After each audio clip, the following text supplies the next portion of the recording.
2024 season preview for the Oregon Ducks, led by head coach Dan Lanning, offensive coordinator Will Stein, and defensive coordinator Tosh Lupoy.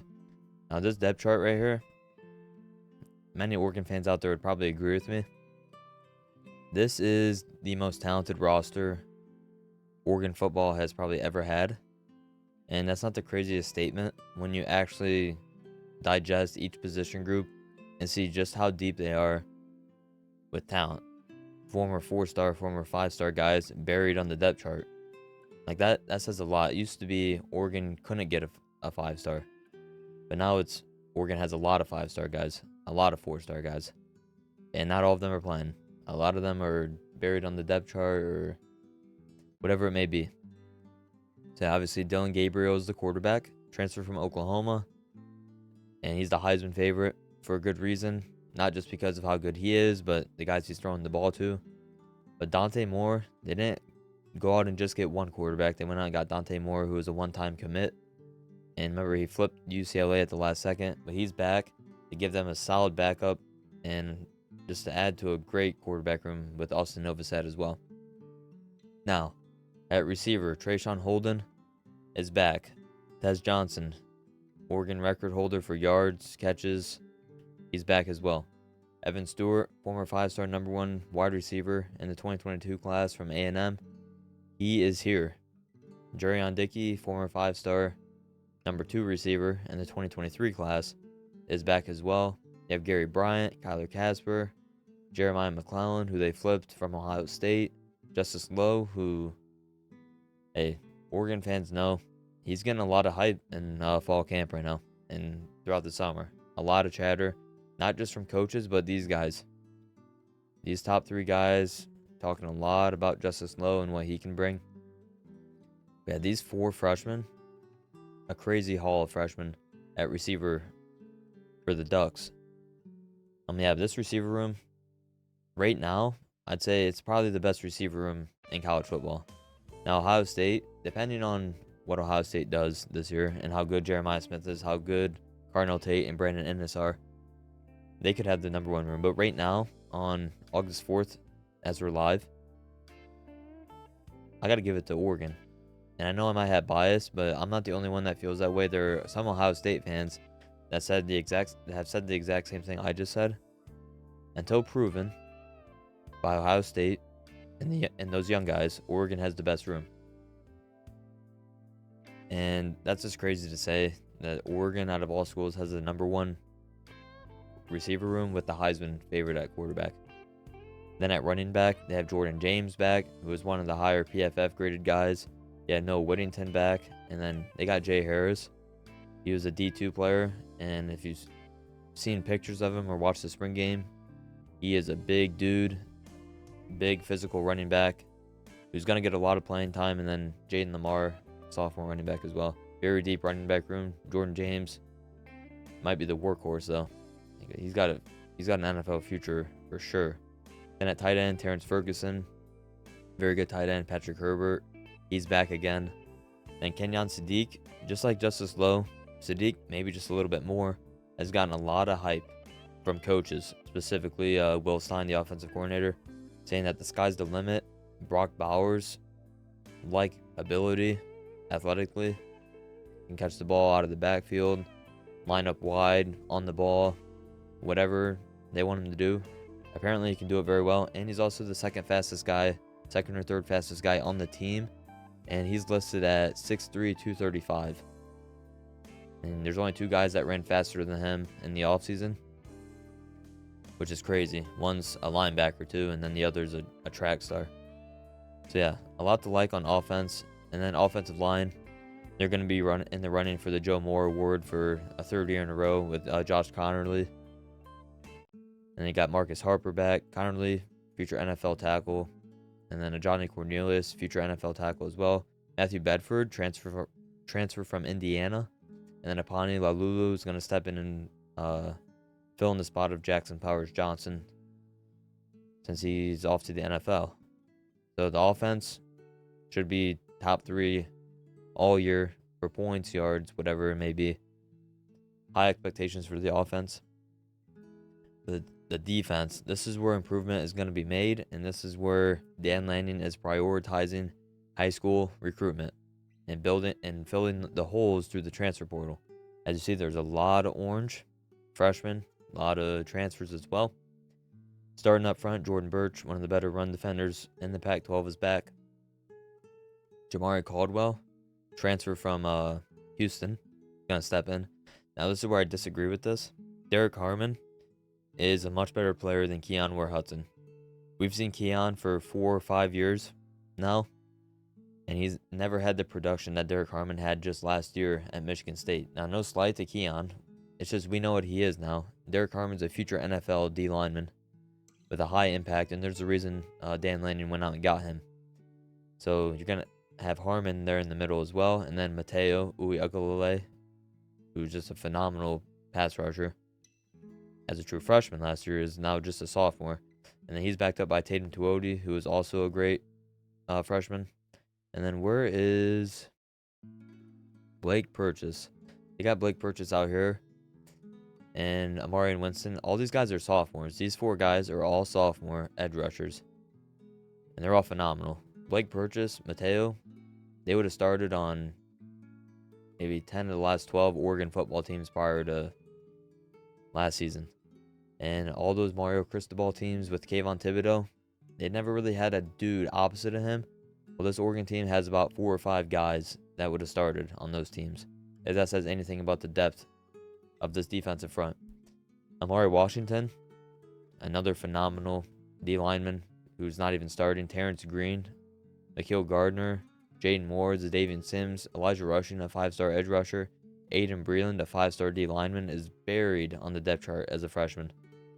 There was a time that a 5-star freshman D lineman would have been a day 1, week 2, week 3 starter for the Ducks. And I know media people, they understand what this defensive line is. I hear Josh Pate, many of you guys probably know, or Bud Elliott, 2 guys that I respect their opinions a lot. They understand what's being built, and they follow recruiting a lot. They know all these guys here were highly sought after by big-time programs, and they're all in the same D-line room. What did the big-time programs have? A lot of depth on the defense, especially up front, that rotate in, and the Ducks finally have that. And at linebacker, the leader of the team, Jeff Bassa, leader of the defense for sure. Him and Gabriel, probably the 2 captains of the team. Justin Jacobs, he could be just as good as Bassa, or if not better, with maybe a higher future in the NFL, especially the draft. Then Devin Jackson. Now, word on the street is, and from the team, he's the fastest player. And he's a linebacker at 6'2", 228. Just a freak athlete at linebacker. He's going to be rotating in there. Kamar Matudi, Braden Platt, Dylan Williams, a lot of freshmen. And then Jerry Mixon will also get a run. Bryce Betcher, a baseball star, also at linebacker. So yeah, this defensive front, the front 7 is just crazy loaded with young talent, mixed in with some old experienced guys, like a Jordan Birch or like a Jamari Caldwell, Jeffrey Bassa. But behind those guys and mix in with them, you have the young guys. They're going to be playing a lot and have a huge impact.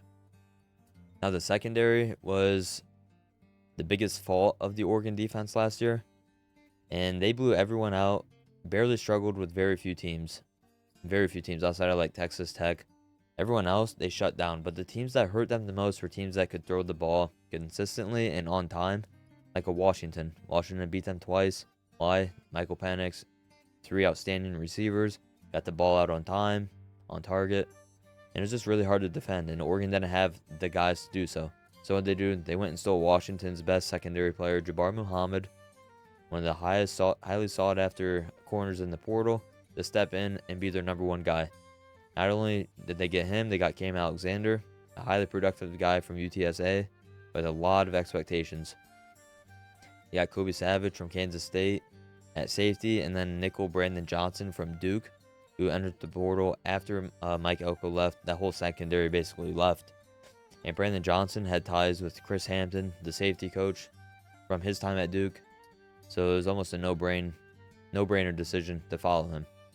And then you have Tyson Johnson, who transferred in last year from Ole Miss. Outstanding safety, he's back. And then Dante Manning, former 5-star as a Duck fan, we're just waiting for him to hit his stride, hit his potential, and maybe this is his role to step in. He's going to be good on special teams, whether that's on punt or kickoff. That's the type of player he can be, and we know he is. He can go down and make some tackles, make some plays.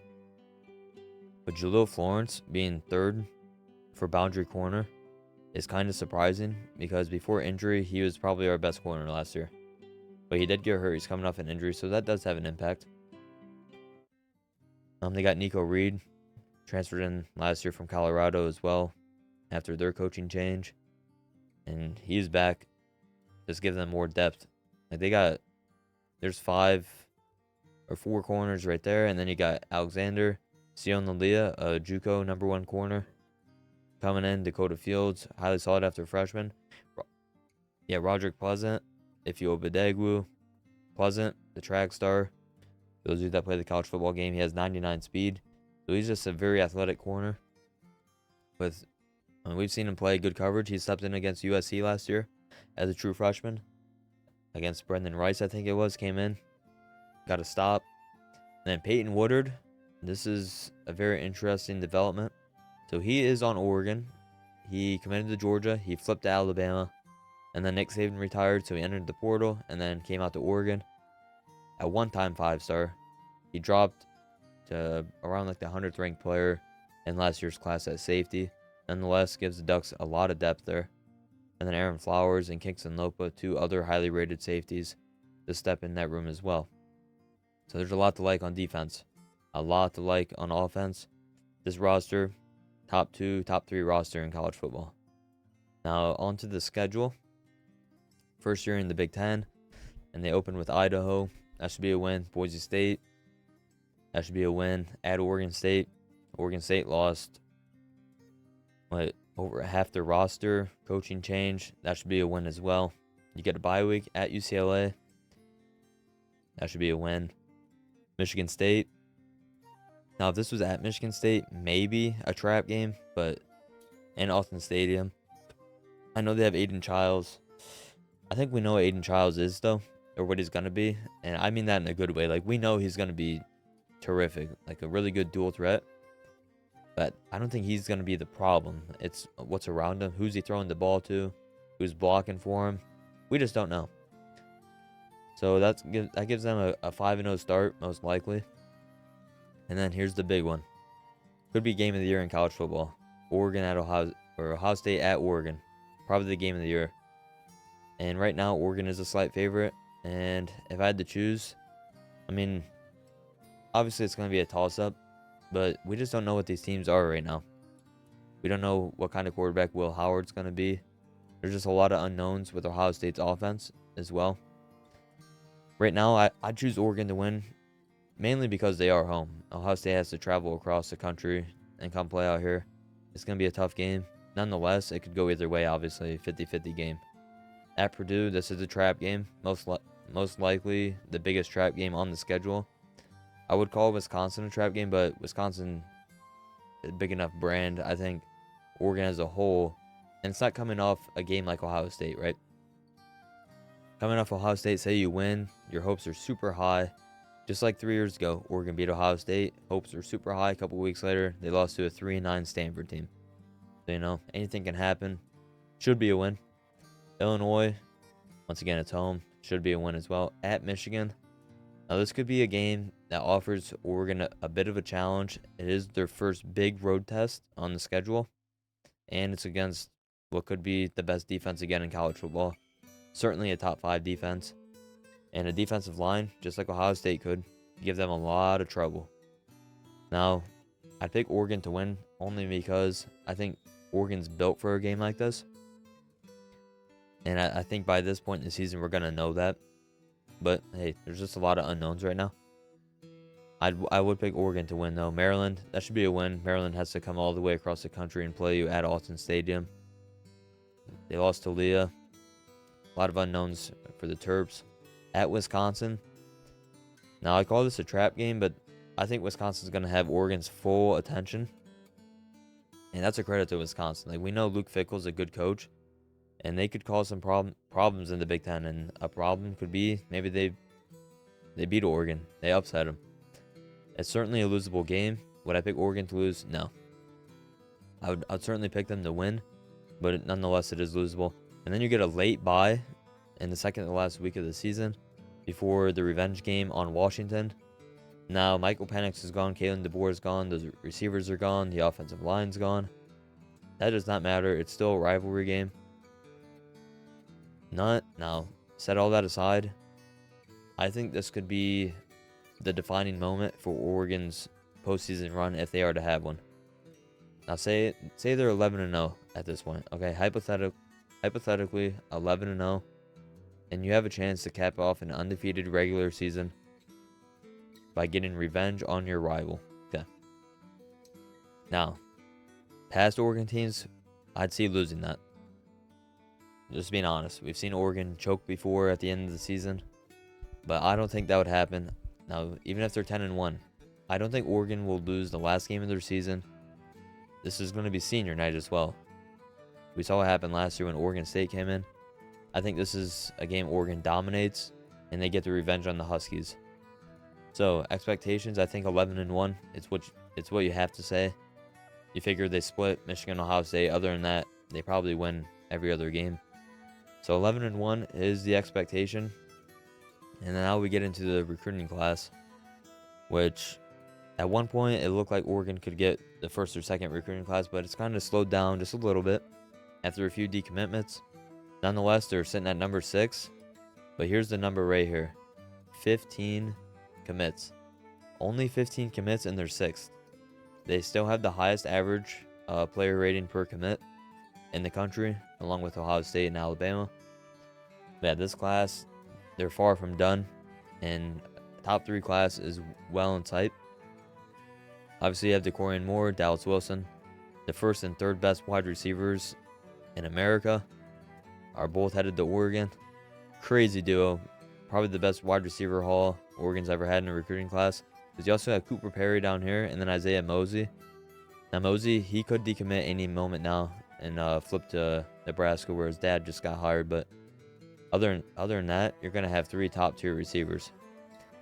Alongside that, you have Trey McNutt and Dorian Brew.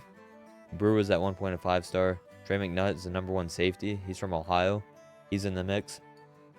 Brandon Finney, he's going to be a corner in college. So you got a 4-star corner, basically. Then you got Nazir Wyatt.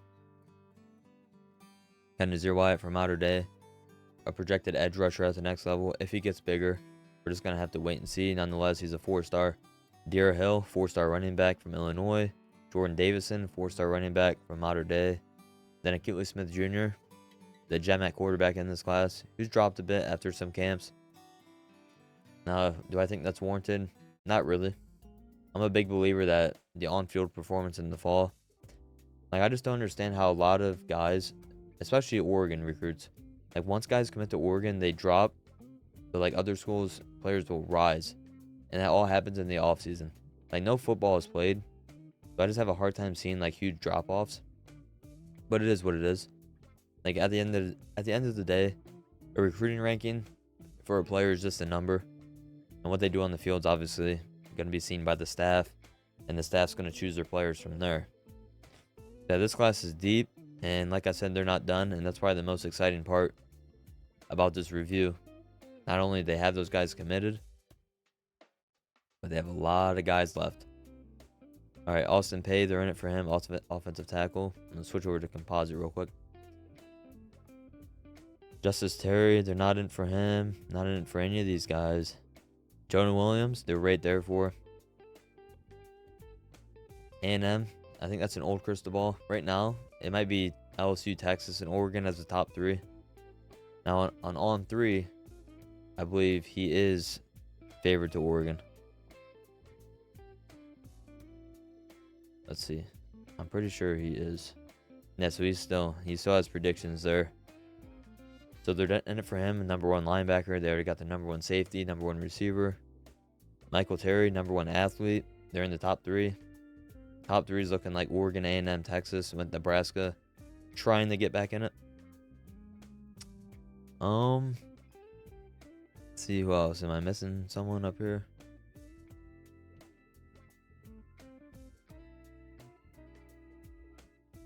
So DJ Pickett, I'm not seeing him on here, but DJ Pickett is a guy. Here, I'll search him up on On3.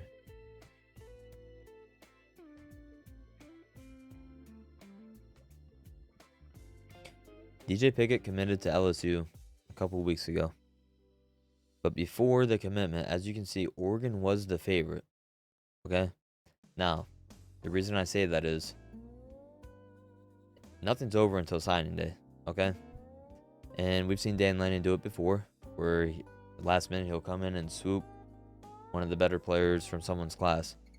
Now, I'm not going to say or sit here and say I predict DJ Pickett to flip to Oregon. I don't think it's set in stone that's going to happen, but is there a chance it happens? Oh, most definitely there is a chance. And if that happens and they get Jonah Williams, they get Michael Terry, you're adding 2 more 5-stars to what would be a 6 5-star in DJ Pickett. Like, the ceiling is number one class, number 2 class. But the momentum has fallen off a little bit for that. We're going to have to wait and see. But this is just like, that's just like the best case scenario. Obviously, the best case scenario for a lot of schools would be number 1. A lot of schools want the number 1 class. So we're just going to have to wait and see. But yeah, Oregon sitting at 6th overall. A lot to like there for Duck fans. And yeah, that's going to do it for the Oregon season preview. I said 11-1 is a realistic expectation. 12-0, very well in sight.